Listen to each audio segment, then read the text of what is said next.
When someone you love dies, you've had the funeral, one of the last things that needs to happen is sorting out their house and belongings. It can be a bittersweet time when you find objects that bring up memories that have great meaning to you. But what do you do with all the things that you don't want to keep? How can you avoid getting bogged down in the task? Bonnie Black is from Little Miss Organised. Hello. Hi, Kelly. How are you? Good. Look, something we don't think about until we're there. It's really something we don't put a lot of thought into. And look, with all these funeral planning ads that you hear these days, it's not a topic that people actually want to talk about with their loved ones who are older. Nobody wants to think about the imminent doom of death, but it's one of those facts of life, isn't it? Birth, deaths, marriages, taxes, all those kind of things. That's exactly right. And it for some people who are organised, they make it very easy for those who are left behind to divvy up whatever needs to be divvied up. Others don't leave a will of any kind and nobody really knows. But then there are those who are like locusts after somebody has died and before the body is even cold, have ripped through the house, taken what they wanted, and the rest of the rellies get there and go, what happened to Nana's good dining suite? And wait a minute, where did the jewellery go? So there are lots of levels of how this happens, and either the feelings of goodwill and togetherness that can come from it, or families that are totally split by what happens after someone dies. And look, it's a really emotional time for people, whether you loved or didn't particularly like the person who's passed away. Whatever has happened in the past, it is a really emotional time. So if there's other factors in play, like you don't have a will or things weren't bequeathed, or perhaps they hadn't done any sort of cleanup in the years prior to their death, then it can be a real feeding frenzy, and that can be really hard to deal with. Who's in control, who's taking over, all that kind of thing. 1300 222 612 this afternoon. If you have an object that you treasure after someone passed away, a loved one died, what is it? Tell us about that and what it means to you. It might be something, very, very small and insignificant to somebody else that would just meant the world to you. 1300 222 612 this afternoon. So what do we do with other people's things? Oh, look, there's so many things that you can do. It depends on what it is that we're talking about. So often when someone has passed away, they leave a whole lot of furniture, and it might not be our style. We're seeing now as the generations grow up. I mean, I'm in my 30s, and a lot of people my age, we don't want our parents' taste in furniture. We would like to be able to buy our new things, whereas people who are more in their 50s and 60s, I find, tend to still like some of the things that their parents had. So there's that factor coming through, and a lot of people who are getting elderly don't really take that into consideration, that their children or their grandchildren actually don't want any of their furniture or any of their crockery, because it's a whole different generation of taste this time. So places like Friends with Dignity, who help set up homes for domestic violence victims, they're our favourite charity to donate all our furniture and all our crockery and all that kind of thing to. And you can just send a photo of what you want to donate to info at Friends with Dignity, or donate at friendswithdignity.com.au. And they're wonderful, because everything that you don't need anymore, that doesn't fit into your house or is not part of your style, they'll actually take it and they'll go and put it to good use somewhere else. And that's what I love about being connected with charities like them. So even if you don't want it and the item's still in good nick, there are ways to make sure that it still has another life somewhere else with somebody who needs it. Absolutely. And we call it giving it a chance at a second life, because not everything that you don't want needs to go to the tip. And in fact, 90% of the items that we get rid of don't need to go into landfill. They can be reused by somebody else. And is that part of honouring their memory? Definitely, because I think people hold on to the stuff of loved ones past because they don't want to just throw it into landfill, because they think, oh, that's not honouring their memory, that's not what mum or gran or whoever would want me to do with it. And the guilt factor can sometimes come in of, what would they say if they saw what I was doing with this, or all that kind of thing. And especially if you've had someone in your life who might be a little bit of an emotional manipulator, they might say to you, now when I'm gone, don't you do this with that, and they might kind of place some rules on you. But if you do want to honour their memory, keeping everything in a back shed where it's getting dirty and dusty, that's not honourable. Yeah. So what are some tips for cleaning up a deceased estate? Oh, look, the first thing to do is to actually have a plan.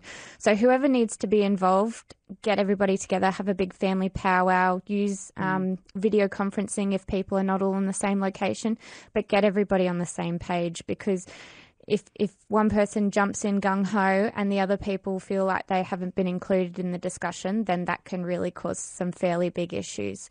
So making a plan is definitely the first step. And then, of course, having some things in place for when you're actually going through and doing the organising and the sorting of things, making sure that you keep what needs to be kept and maybe needs to be valued by someone, donating the things that are donatable that nobody else wants, tossing the things that are rubbish or recycling, and just making sure that you're not distracted while you're doing it, that you're actually getting in there and being really efficient, if you like. Yeah. How about having people with you? Like, who's good to have there doing this job as well? Look, you've always got to find a buddy when you've got to do a deceased estate. So whether it's a sibling or a partner or just a loved one in general, or even just a friend, find a buddy and have them come along with you, because it can be a really emotional time. And if you find that you're the one out of all the siblings who's doing the cleaning up and you're on your own, you can feel lonely, you can feel, more grief. You don't have anyone to share those memories with. And there's something special about being able to go through somebody's things and say, oh, remember when Mum did this? And do you remember this? And just actually honouring their memory by sharing that with a buddy as well. And the buddy keeps you accountable. When you need a break, they say, okay, time to have a break. This would be a really good business. It would be. I reckon it would be. Cleaning up, maybe people are already doing it. I've just never had to avail myself of it. But that idea that once you've gone through and decided, who's getting the jewellery and whatever else, for somebody else actually to just come in and deal with the rest of it. This sounds like a business for Little Miss Organised, doesn't it, Kelly? Well, it does. Well, it's certainly not me, because I'm like, I don't know what to do with it. So finding a buddy and somebody is it good to have somebody there who's not going to fall maybe into the same traps as you emotionally, that they're the people who are able to say, you actually don't need to keep all your nan's towels. It's okay to let those things go. Yeah, sometimes we do need someone who's maybe a bit of a third party and who doesn't have an emotional investment in what you're actually doing, because they're the people who can actually be honest and objective and say, look, quality over quantity, and you just need to pick the things that mean the most to you rather than keeping everything. Yeah. Now, we've got Jan from Wellington Point. Hi, Jan. Hello. What do you have that is a treasure to you that belonged to someone, a loved one who passed away? Well, it hasn't quite passed on yet, but we're great-grandparents now, so, we're obviously sort of sorting things out. And I went around all the family and said, is there anything special you'd like, and made a list. And the only thing that everyone in the family wanted was the mahjong set. Oh. And it's so that's going to be the one thing that's going to be a problem. Who do we leave it to? Well, that's when the bribes start, isn't it? That's when you start, whose child is named after you, for example, who takes you on the best holidays, whatever. Yeah. So it's interesting. How do you know that? Like, has everyone talked about that? Well, yes, but, as I said, I went around and we've got, reasonable things and everything, and one wanted my writing bureau, and one wanted something else, and one wanted a funny little table that's absolutely useless to anyone that has memories. Like you were just saying, it's the memories. But every single one of them said the mahjong set. Oh, well, that's for them to sort out. After you go, yes, Jen. You're right. Once we're gone, it's not going to matter. No matter to you at all. I think that will be one thing that will stay in the family, though, by the sound of it. Which will be great. Yes. Beautiful. Lovely. Thank you, Jan. Thank you. Bye-bye. Jan at Wellington Point. Fancy knowing that there was that one thing that they were all after. At least it's out in the open. It is. They can start to talk about it now. Georgia on Twitter says, my mum has a photo of her dad who left the family when she was 8. He died in 2013 and it's the only thing she has and treasures it. There we go. You never know what it is that is going to be completely meaningful to someone else. Now, working methodically as well, what does that mean? So Because I have no idea, trust me, when it comes to cleaning a house. It's like, oh, yeah, shiny, I'm finished now. Yes, one of the tips that we use when organising is actually to have an Elsie basket. So this might just be your laundry basket, and you have this to work with you. And this works well when decluttering any sort of space, but can also be helpful for deceased estate What's an cleanup. Elsie basket? Oh, it's wonderful. So the Elsie basket, or we called it the Elsa basket for a few years when the frozen thing was big. The Elsie basket is where you put anything that belongs elsewhere than the room that you're working in. So say you're working in the kitchen and you find things that belong in the office or in the laundry. You don't want to go down to the office and put them away then, because what happens? It just sits in the basket in the office. You get distracted. Yeah. Oh, there we go. Yes. And then all of a sudden, what would I do with it? Yeah. All of a sudden you're in the office thinking, I've got to clean this up. And then you go to put something else away, say down in the bedroom, and you get distracted down the bedroom. You've watched me. I have. I know it all. We're all the same, really. So the elsewhere basket is where you put all these things that you can put away at the end of your time doing some decluttering and some organising. So this is helpful in working methodically through a deceased estate, is making sure that you've got an elsewhere basket and then emptying it periodically if it's getting too full. And just starting in one room and working your way through. I mean, when we had two of our grandparents pass away last year on different sides of the family, the cleanups were both very different. I, of course, had a really big hand in both of them because of what I do. But my Oma, for example, I had helped her declutter over 4 years beforehand because my Opa had passed away quite some years ago, and I knew she would be needing to move into a low care facility, and so I gradually worked with her over 4 years getting rid of things. And she did the bequeathal thing of, okay, I want this to go to that person, and we labelled and we took photos. And so when that time came after she passed, it was much easier for us. All very clear. I was very organised. It was wonderful. Whereas on the other side of things, on my other side of the family, trying to work through some of those things were a little bit more tricky because my grandmother, who is still alive after my grandfather passed away, she's not got her memory. And so trying to remember, were these particular items for this particular person, and what do we do with this? And so it made the process a little bit more tricky. And because there wasn't just one person in charge of the process, there were several people, you were always trying to defer and make sure that everybody was happy and make sure that everybody was on the same page of where we were going and what we were doing. So it does make it difficult. It can make it hard. Peter's at Bundaberg. Hi, Peter. How you going, Phil? Good. What's that object you have that's really meaningful to you? I still got it. It's an egg beater that my nana had. Oh, one of those really old egg beaters? Very old ones, with the ball bearings and the old-fashioned, really old. And she's been gone about 30 years. She was 90 when she passed, and she got the egg beater in her glory box. Oh, wow. When she was 16. And I used to go to her house all the time. We lived there for a period of time when I was little, and making cakes and biscuits and everything that they used to do back then. Yep. So it sort of, and then my mum got it when my nan died, and then she gave it to me. There's a heap of photos of me making cakes with this egg beater when I was about 4 or 5. Oh, that's lovely. And then I've still got it now, and my wife can't find one like it anywhere. No. You can buy the same sort of egg beater. They'll last a little while. They go in the dishwasher once, and then they're all rusted. Then they go in the sandpit.